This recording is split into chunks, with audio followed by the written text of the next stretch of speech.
Hello guys, welcome back to my channel. তো আগের এপিসোডের লাস্টে আমরা দেখেছিলাম যখন যেখানে ট্যাং আসে আর গ্র্যান্ডপাকে বলে যে আপনি এখানে কি করছেন, যা শুনে চিংচি অবাক হয়। বাট গ্র্যান্ডপা বলে যে আমি আমার গ্র্যান্ডসনের ফিউচার ওয়াইফের সাথে দেখা করতে এসেছি, তাই এটা আমি তোমাকে কেন জানিয়ে আসবো। অ্যান্ড আমাদেরকে একটি ফ্ল্যাশব্যাকের সিন দেখানো হয় যখন জিংসির সাথে ট্যাং কথা বলছিল। জিংসি বলছিল যে আমি তোমার ফ্যামিলির সাথে দেখা করতে চাই না, কারণ আমি জানি না তাদেরকে আমি কি বলবো। আর তার এইসব কথা সেখানে বসে থাকা গ্র্যান্ডপাও শুনে নেয়। সিন প্রেজেন্টেটিভটা হয় যেখানে গ্র্যান্ডপা বলছিল যে সত্যি জিংসি তুমি খুবই ভালো মেয়ে, আজ পর্যন্ত আমি এত এনজয় করিনি যা আজ তোমার সাথে করলাম। আজ আমার ফার্স্ট টাইম মনে হলো যে আমি জীবনটাকে সুন্দরভাবে উপভোগ করেছি।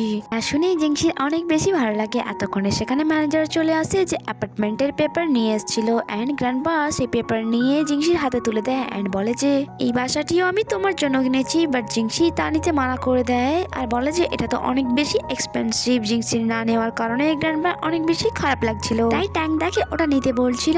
আর জিংসিও ফাইনালি তা অ্যাকসেপ্ট করে নেয় অ্যান্ড গ্র্যান্ডপাও খুশি হয়ে যায়। নেক্সট সিনে আমরা ট্যাংকে দেখি যে জিংসিকে আর্চারি শেখানোর জন্য নিয়ে এসেছিল। অ্যান্ড সেখানে আনফর্চুনেটলি তার এক্স গার্লফ্রেন্ডও চলে আসে যার নাম ম্যারিকো ছিল। আর তাদের দুজনকে একসাথে দেখে তার একদমই ভালো লাগে না। আর যখনই ট্যাং সেখান থেকে কিছু নেওয়ার জন্য বাইরে যায়, ম্যারিকো জিংসিকে বলে যে আমি ট্যাংকে আর্চারি শিখিয়েছিলাম আর আমি তার ফার্স্ট ভালোবাসা। যা শুনে জিংসি বলে যে এখন তার মনে শুধুমাত্র আমার রাজত্ব আছে, হয়তো তোমার কথা তার মনেই নেই। তার এমন কথা শুনে ম্যারিকার অনেক বেশি রাগ হয় অ্যান্ড তাকে ছোট দেখানোর জন্য সে বলে যে আমার আর ট্যাংয়ের স্ট্যান্ডার্ড তো এক, তুমি তার অফিসের সামান্য এক এমপ্লয়, তোমার আর তার তো কোনো ম্যাচই নেই। জিংসি বলে যদি সে তোমাকে যোগ্য ভাবতো তাহলে তুমি তার সাথে আজ পর্যন্তও থাকতে। তখনই সেখানে ট্যাং চলে আসে। ম্যারিকো তার দুজনকেই তার এক ওয়াইন টেস্ট পার্টির জন্য ইনভাইট করে।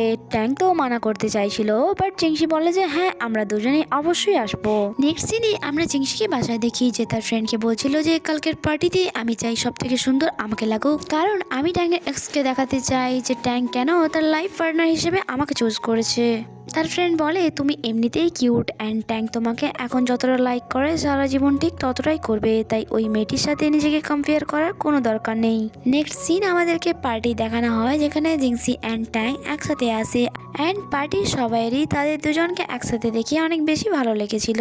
জিংসি তার জন্য ওয়াইনও নিয়ে এসেছিল যা 20,000 ছিল, আর যা দেখে ম্যারিকেও তারপর হাসি পাচ্ছিল যে এত সস্তা। নেক্সট সিনে আমরা জিংসিকে দেখি যার পুরো ফোকাস খাবার দেখেছিল। সে খাবার এমন ভাবে খাচ্ছিল যেন এর আগে তা কখনোই খায়নি, আর তাকে এইরকম খেতে দেখে পার্টির সবাই তার উপর হাসাহাসি করছিল। ট্যাংও তার মতো এই খাবার খাচ্ছিল যাতে জিংসি সকলের সামনে এম্বারেস ফিল না করে। তখনই ট্যাংয়ের কাছে একটি কল আসে আর সে কথা বলার জন্য বাইরে চলে যায়। এখানে জিংসিকে ওয়েটার দেখে বকা দিচ্ছিল, কারণ ওয়েটার ভাবছিল জিংসি বিনা ইনভিটেশনে ফ্রি খাবার খেতে চলে এসছে, তাই তাকে সেখান থেকে বাইরে যেতে বলে। বাট তখনই ম্যারিকো এসে তাকে আটকে দেয় অ্যান্ড বলে এই মেয়েটি ট্যাংয়ের ফ্রেন্ড, তাই তাকে এখানে থাকতে দাও। অ্যান্ড ওয়েটার তাকে সরি বলে সেখান থেকে চলে যায়।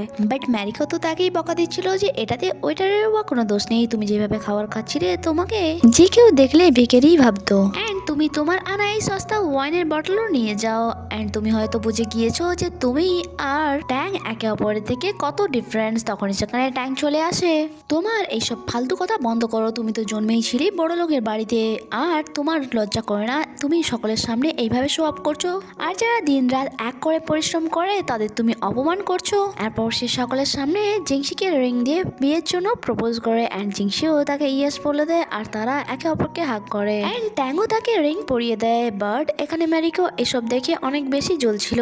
নেক্সট সিন আমাদেরকে বাসার দেখানো হয় যেখানে জিংসি তার দেওয়া রিং তাকে ফিরিয়ে দিচ্ছিল, এটা বলে যে আমি তোমাকে বিয়ে অবশ্যই করব, বাট তার আগে আমি আমার ক্যারিয়ার বানাতে চাই যাতে সবাই আমাকে আমার নামে চিনে। বাট ট্যাং বলে যে যদি তুমি এই জব অপরচুনিটির জন্য সাংহাই চলে যাও তাহলে আমরা একে অপর থেকে দূরে হয়ে যাব, তাই এটার জন্য আমি তোমাকে সাপোর্ট করছি না, এটা বলে সে সেখান দিয়ে চলে যায়। নেক্সট সিনে জিংসি রিজাইন লেটার সাইন করানোর জন্য নিয়ে এসেছিল, বাট ট্যাং তা করে না, যার কারণে তাদের মধ্যে কিছুক্ষণ এই ব্যাপারে কথা কাটাকাটি চলছিল।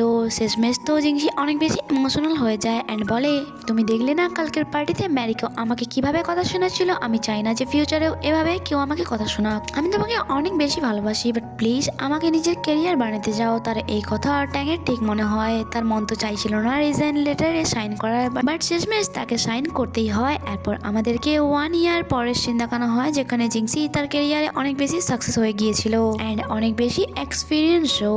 আর তার সাথে সাথেই সে তার লং ডিস্টেন্স রিলেশনশিপও কন্টিনিউ রাখে। এখানে সে ট্যাংকে কলে বলছিল যে আমি একা খাবার খাচ্ছি, আই উইশ যে তুমি যদি আমার সাথে থাকতে। তার এই কথা শুনে ট্যাং বলে যে তুমি নিজেই তো আমার থেকে দূরে গিয়েছিলে, এবার এটাতে আমি কি করব। আর এটা বলে সে কল কেটে দেয়। এদিকে জিংসি তো ভাবছিল যে সে কি কিছু ভুল বললো, অন্যদিকে ট্যাং তাড়াতাড়ি করে প্লেনের টিকিট বুক করছিল অ্যান্ড তার সমস্ত মিটিংও ক্যান্সেল করে দেয়, এটা বলে যে এটার থেকেও আমার অনেক বেশি ইম্পর্টেন্ট কাজ আছে। এরপর সে তাড়াতাড়ি করে রেডি হয়ে এয়ারপোর্টে যায় অ্যান্ড প্লেন ধরে জিংসির কাছে পৌঁছে যায়। আজকেও জিংসির মুড অনেক বেশি অফ ছিল, বাট হঠাৎই নিজের সামনে ট্যাংকে দেখে তার তো বিশ্বাসই হচ্ছিল না। ট্যাং বলে তুমি ডাকবে আর আমি আসবো না, এটা কেমন করে হয়। আর শুধু তাই নয়, আমার কোম্পানি আমি এখানেই শিফট করে নিয়েছি যাতে আমরা সবসময় একসাথে থাকি। যা শুনে এখনো জিংসি তো বিশ্বাস করতেই পারছিল না, বাট ট্যাং বলে দেখো সমস্ত জিনিস চলে এসছে, এবার তো তোমার বিশ্বাস হচ্ছে। জিনিসে ভরা ট্রাক দেখে জিংসির খুশির সীমানা থাকে না। আর সে ডাইরেক্ট ট্যাংকে হাগ করে নেয় অ্যান্ড বলে তুমি আমার কত খেয়াল রাখো। নেক্সট সিনে আমরা জিংসি আর ট্যাংকে দেখি, যেখানে জিংসি ট্যাংয়ের কোম্পানির সাথে একটি কর্পোরেশন করার জন্য এসেছিল, যাদেরকে একসাথে দেখে সেখানে কলিগস ভাবছিল যে তারা দুজনে তো লাভার ছিল। কন্ট্রাক্ট পেপার দেখার পর জিংসির ওই কোলাবোরেশনটি তেমন ভালো লাগে না, তাই সে বলে যে আমার এটা পছন্দ হয়নি, তাই আমি এখান থেকে চলে যাচ্ছি। ট্যাং বলে যে এমন ভাবে উঠে যাওয়ার কি আছে, আমরা বসে কথাও তো বলতে পারি। বাট সেখানে বসে থাকা এমপ্লয় এটাই বলছিল যে তারা তো কাপল ছিল। জিংসিও তাদের কথা শুনে নেয় অ্যান্ড বলে হ্যাঁ আগে ছিলাম, বাট এখন নয়। কারণ সে কথায় কথায় আমাকে বকা দিত, তার সাথে সাথে নিজের রাগও দেখাতো। আর আমরা দেখি যখন জিংসি শপিং করে নিয়ে আসে, ট্যাং তাকে বকা দিচ্ছিল যে কত টাকা তুমি খরচ করে দিলে। আর একবার যখন তারা বসে ডিনার করছিল, হিলসের কারণে জিংসির পা মচকে যায়, তাতেও ট্যাং তাকে বকা দেয় যে আমি তো আগেই বলেছিলাম হিলস পড়তে না, বাট তুমি আমার কথা শোনোনি। জিংসি বলে যে তার কথাই জিংসি অনেক বেশি রেগে গিয়ে বলে যে তোমরা ছেলেরা কি বুঝবে যে মেয়েদের কি পছন্দ। সিন প্রেজেন্টে শিফট হয়, যেখানে জিংসি ট্যাং এর সাথে বসে কোলাবোরেশনের ব্যাপারে ডিসকাস করছিল, যেখানে আর তার সাথে সাথেই সে কিছু শর্ত রাখে, যার দ্বারা জিংসির কোম্পানি তো ফায়দা পাচ্ছিল, বাট ট্যাং এর কোম্পানির কোনো ফায়দাই হচ্ছিল না। বাট তাও ট্যাং রাজি হয়ে যায় তার সমস্ত শর্ত মানতে। অ্যাসিস্ট্যান্ট বলে যে বস এটা আপনি কি করছেন, এই ডিলের দ্বারা তো আমরা কোনো প্রফিটই পাচ্ছি না। যা শুনে জিংসি তো খুশি হয়ে যায়, কারণ সে এমনটাই তো চাইছিল। আর সেখানে বসে থাকা বাকি এমপ্লয় তাদেরকে জিজ্ঞাসা করে যে আপনারা দুজন তো লাভার ছিলেন, আর তারা তাদের হাত দেখিয়ে বলে যে হ্যাঁ, বাট সেই দুজন লাভার এখন হাজব্যান্ড ওয়াইফ হয়ে গিয়েছে। সিন আবারও পাঁচটা শিফট হয়, যেখানে ট্যাং তাকে শপিং করার জন্য বকা দিচ্ছিল, কারণ সে নিজের জন্য কিছু শপিং না করে সমস্ত শপিং ট্যাংয়ের জন্য করেছিল। তাই সে তাকে বলছিল এখনই আমার সাথে চলো, আমি নিজের থেকে তোমাকে শপিং করাবো। অ্যান্ড সে জিংসিকে রেস্টুরেন্টে বকা দিচ্ছিল, কারণ জিংসির পায়েসি খাওয়ার জন্য অনেক বেশি ঝাল লাগছিল। তাই সে জিংসিকে বাইরে এনে ডাইরেক্ট কিস করে নেয়, যা সকলের সামনে সে করতে পারতো না। সিন প্রেজেন্টে শিফট হয়, যেখানে অ্যাসিস্ট্যান্ট বলে যে মিস জেন্সি ওই সব তো ঠিক আছে, বাট কিছুক্ষণ আগে আপনি বসের সাথে এভাবে শত্রুর মতো বিহেভ কেন করছিলেন। জিংসি হেসে বলে সেটা আমার কথা বলার ধরন, আর যদি আমি এমনটা না করতাম তাহলে সে কি আমাকে প্রফিট দেওয়ার জন্য রাজি হতো। অ্যান্ড সে বলে চলো আমার টাইম শেষ হয়েছে, তাই এখন আমাকে তাড়াতাড়ি করে বাসায় ফিরতে হবে। যা শুনে ট্যাংও তাকে পেগি ব্যাগ করে নিয়ে যাচ্ছিল। অ্যান্ড এই হ্যাপি মোমেন্টের সাথে এই ড্রামার হ্যাপি এন্ডিং হয়ে যায়। দেখা হবে আবারও একটি নতুন ড্রামাতে। ভিডিও ভালো লেগে থাকলে লাইক কমেন্ট অ্যান্ড শেয়ার করতে ভুলবেন না। অ্যান্ড হ্যাঁ, আমার চ্যানেলটিকে সাবস্ক্রাইব অবশ্যই করবেন, যাতে এভাবেই নতুন নতুন ড্রামার এপিসোড নিয়ে আসতে পারি। Bye bye.